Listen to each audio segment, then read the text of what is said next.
দিয়ে কিচ্ছু হবে না। তুই একটা loser. You are fired. Sir, আপনার লোন পরিশোধ করার সময় অলরেডি শেষ। আপনার সব প্রপার্টিস আমরা নিলামে উঠাতে বাধ্য হব। অ্যামাউন্টটা মনে করিয়ে দিচ্ছি স্যার, ইন্টারেস্ট সহ 12 লাখ টাকা। এমন জীবনে বেঁচে থাকার তো কোনো মানে নেই, এর চেয়ে তোর মরে যাওয়াই ভালো। টাকা টাকা টাকা টাকা।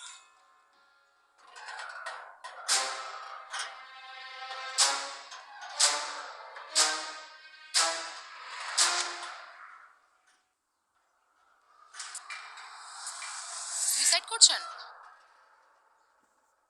ঠিকই ডিসিশন নিয়েছেন। কি বা লাভ বেঁচে থেকে? মন যা বলছে করে ফেলুন।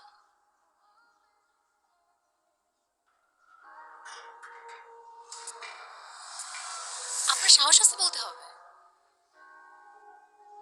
এটা কিন্তু সবার থাকে না। তবে এসব বিষয় নিয়ে কিন্তু বেশি ভাবতে হয় না। যা করবেন ধিপধাপ। দেরি করছেন কেন? কন্টিনিউ। কেউ আটকাবে না আপনাকে। আচ্ছা একটু দাঁড়ান না। এমন সিন আবার কবে না কবে দেখতে পাবো। একটা ভিডিও করি। আপনার জীবনের শেষ মুহূর্তটা ক্যামেরা বন্দি করে রাখি। উপরে গিয়ে থ্যাঙ্কস দিয়ে দিন।